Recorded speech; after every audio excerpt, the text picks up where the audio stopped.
ya con nosotros en el plató de Córdoba TV Isabel Araque Lucena, secretaria general de UGT Córdoba. Isabel, muy buenas tardes, bienvenida. Buenas tardes. Y muchísimas gracias por acompañarnos en una jornada pues tremendamente intensa, ¿verdad? A media mañana, simultáneamente, en todas las provincias andaluzas tenían lugar esos actos en torno a este Día Mundial por el Trabajo Decente. En un año, una edición, la de 2015, en la cual pues se desarrolla esta campaña en torno al lema Stop a la avaricia empresarial, precariedad y bajos salarios, que es igual a mayor desigualdad y pobreza. Se manda un mensaje directo a la actitud de los gobiernos pues en relación a los abusos empresariales, y una vez más hablamos de desigualdad y lo hacemos precisamente en uno de los países europeos en los que más ha crecido esa brecha entre ricos y pobres. Pues sí, además no es que lo digan solamente los sindicatos de clase o la Confederación Europea de Sindicatos, sino que además, pues al Gobierno de España, porque nosotros lo decimos claramente y no le vamos a poner paño a lo que no lo tiene. La reforma laboral de 2012 ha hecho estragos en un país como España, con las características y pues con el paño de empleo que tenemos, que es el que hay, ¿no?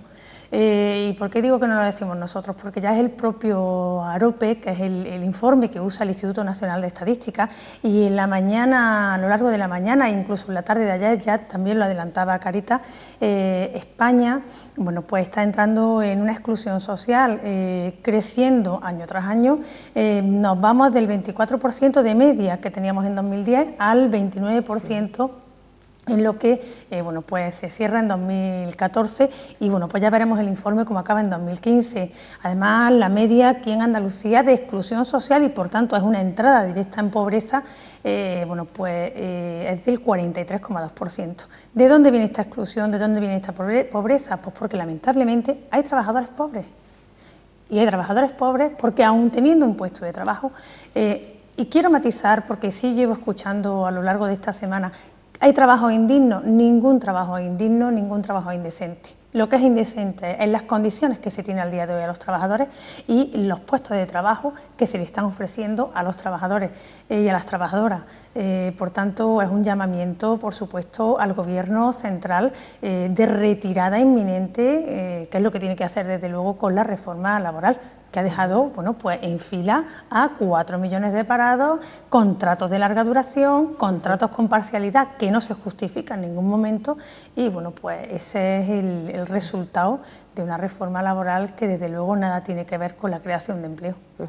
En el manifiesto, pues concebido, confeccionado con motivo de este día, se habla de la preocupación no solo del índice de desempleados, también de ese enquistamiento de los parados de larga duración, pero también del descenso en la afiliación de la Seguridad Social, así como pues de ese bajo número de contratos indefinidos y a tiempo completo. Si además nos concentramos y pues lo focalizamos en Córdoba, los índices de temporalidad son verdaderamente apabullantes, ¿no? Sí, porque además, lamentablemente, tanto la ciudad de Córdoba, que tiene un término municipal importantísimo y muy dedicado además también a lo que es el sector agroalimentario, junto con el resto de provincias, pues somos una provincia agrícola o ganadera, pues con muy poca, salvo en puntos muy concretos, de una urbe industrial, por así decirlo.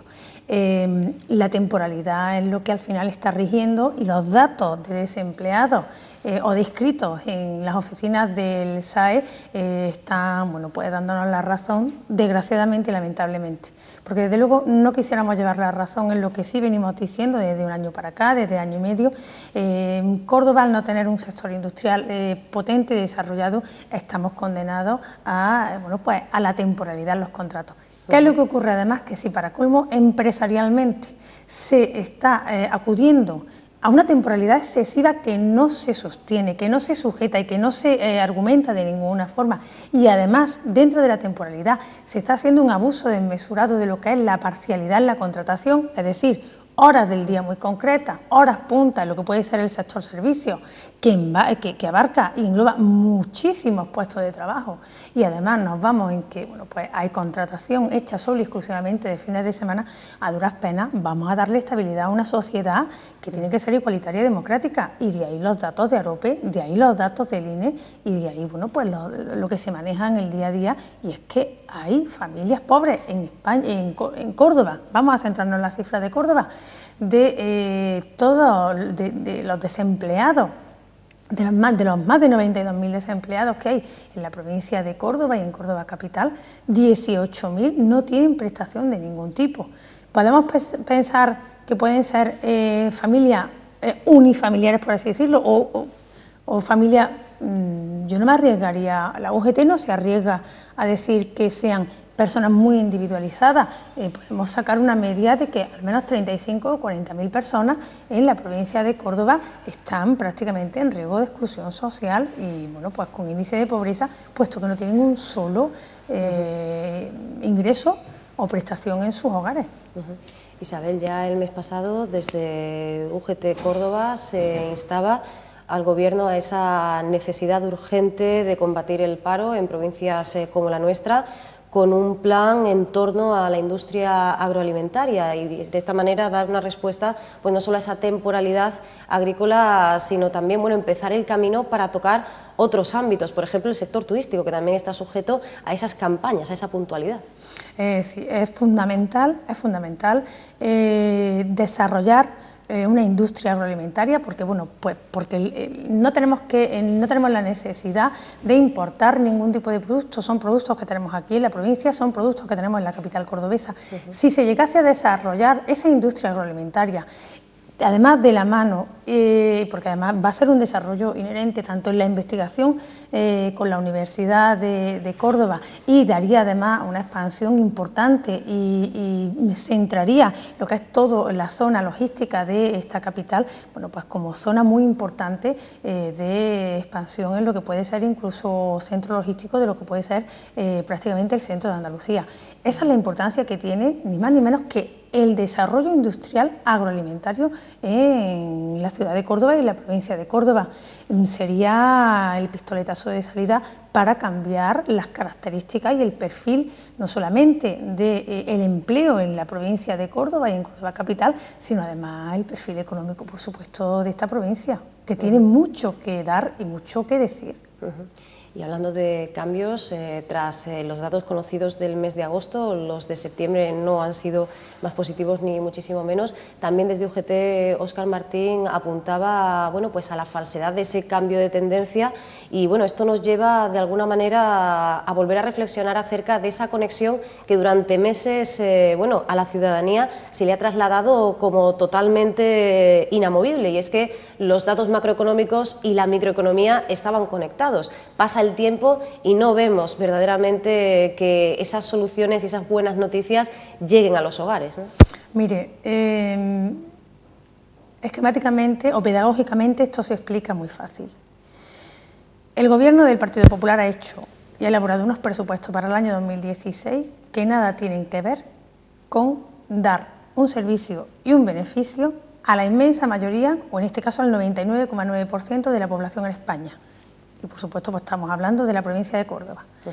Y efectivamente ese auge, esos brotes verdes, ese repunte de la economía, siempre hemos dicho desde UGT lo mismo, nunca hemos negado que sea un repunte de la macroeconomía, nunca hemos negado que sea un repunte de las empresas que constituyen el IBEX 35, el parqué económico puro y duro de España, pero desde luego no se refleja en ninguno de los casos en lo que es la economía del día a día de los hombres, las mujeres, de las personas comunes y normales de un país como España, de una autonomía, de una comunidad como es Andalucía o como puede ser la propia provincia de Córdoba.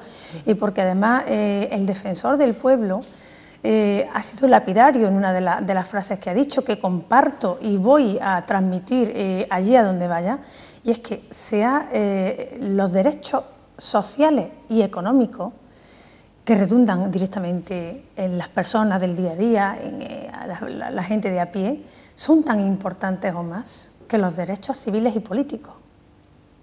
Fíjese lo que ha dicho el defensor del pueblo, es decir, somos pilares fundamentales. La estabilidad de la sociedad es fundamental, es pilar imprescindible para que un país económicamente, igualitariamente, se pueda decir que es democrático, porque la democracia se puede desvirtuar de muchas maneras, no solamente legalmente.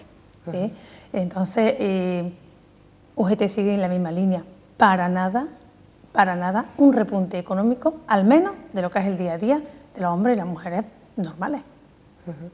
Se pide en ese texto, como decíamos, desarrollado con motivo de esta Jornada Mundial por el Trabajo Decente, fortalecer el sistema de prestaciones incorporando una prestación de ingresos mínimos a través de la iniciativa legislativa popular, reformar el sistema de políticas activas de empleo, también retirar las reformas laborales, pero se hace alusión directa al Código Penal, a esa reforma de la Ley de Seguridad Ciudadana.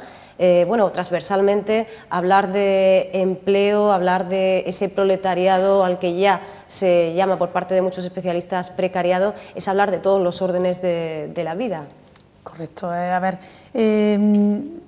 Cándido Méndez lo explica y lo dice fácilmente, ¿no?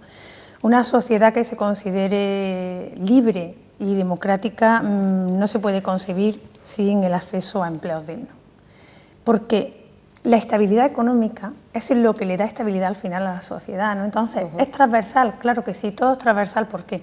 Porque el no tener un empleo digno, el no tener, o mejor dicho, el no tener unas condiciones dignas en un empleo y en un puesto de trabajo, eso se reclama, se exige y se pide en concentraciones, en manifestaciones en la calle. Se ha desmembrado no solamente aquellas herramientas de defensa que tenían los trabajadores a través del Estatuto de los Trabajadores, porque se ha desmembrado, se ha desgajado y se ha descafeinado de tal manera el Estatuto de los Trabajadores que se ha convertido más en un decálogo de cómo poder prescindir de un puesto de trabajo sin indemnización, que realmente lo que debería de suponer que es una protección legal para los trabajadores y que venga a regular las relaciones entre trabajadores y empresarios. De ahí además que estemos en la calle pitando. De ahí que es molesto para un gobierno el escuchar a la sociedad que le ha votado, a la sociedad para la que gobierna, pitarle y reclamarle, oiga, hágalo usted bien. ¿Cuál es la manera de evitar a los sindicatos en la calle? ¿Cuál es la manera de evitar que las personas pisen la calle? Pues modificando una ley de seguridad ciudadana, porque en ningún momento ni las manifestaciones han creado inseguridad en este país, ni las concentraciones han creado ningún tipo de inseguridad. Es lo que en la exposición de motivos han intentado vender y exponer, que desde luego no han engañado a nadie, se engañan a ellos solos, y a la vista está esa reforma de ley de seguridad ciudadana. Por tanto, cualquier actuación que pueda ser transversal en cualquier orden de la vida, la Unión General de Trabajadores, como sindicato de clases que somos, vamos a estar reivindicándola. Bien sea en contra de la exclusión social, bien sea por los sueldos indignos, bien sea por las condiciones indecentes, bien sea por la violencia de género, bien sea por cualquier amenaza que pueda suponer para un hombre o una mujer una iniciativa que entendemos que desde luego no corresponde a lo que es la igualdad y la justicia social. Isabel, para finalizar, le pregunto por esos nuevos retos para el sindicalismo del futuro, parafraseando el nombre del título de ese curso que se ha desarrollado entre el 30 de septiembre y el 1 de octubre, organizado por la Secretaría Institucional de UGT a los cuadros sindicales. ¿Cuál es el papel en una coyuntura tan sumamente delicada? Pues el papel sigue siendo fundamental, pese a que haya un sector político y económico que les interese que desaparezcamos. El papel es fundamental porque somos, les guste o no les guste, y constitucionalmente somos preámbulo de la Constitución, somos los representantes legítimos de los trabajadores y de las trabajadoras, y por tanto el papel sigue siendo fundamental y va a seguir siéndolo, porque desde luego mientras que exista un sindicato de clase, los trabajadores, y siempre además que podamos, incluso sin poder, siempre que tengamos la suficiente fuerza para que los trabajadores vengan detrás de nosotros o nos busquen para defender sus derechos, vamos a estar por activa y por pasiva, en concentraciones, en manifestaciones, en la configuración de textos, en cualquier actividad que desde luego beneficie al conjunto de la mayoría, y en concreto y particularmente a los trabajadores y las trabajadoras. Por tanto, si alguna fuerza política, si algún sector piensa que los sindicatos van a desaparecer, creo que complicado lo llevan. Bueno, Isabel, pues le agradecemos muchísimo que haya estado hoy con nosotros y sí le pedimos que, bueno, en una próxima visita podamos hablar, bueno, pues por ejemplo, de cómo va marchando ese plan estratégico de desarrollo económico y de empleo que, bueno, pues concentraba 19 colectivos al inicio del mandato de este nuevo equipo de gobierno municipal, también de la buena marcha de ese Consejo Social recién constituido y, bueno, de todos los asuntos que nos incumben y de qué manera, ¿no? A los ciudadanos y a las ciudadanas cordobesas. Preguntarle a usted como máxima responsable de esta delegación sindical de la Unión General de Trabajadores, el sindicato mayoritario de nuestra provincia. Isabel, muchísimas gracias por haber venido en un día como hoy. Gracias siempre a PTV y nada, sin problema, y estaremos aquí para todo lo que necesite. Hasta muy pronto. Muchas gracias.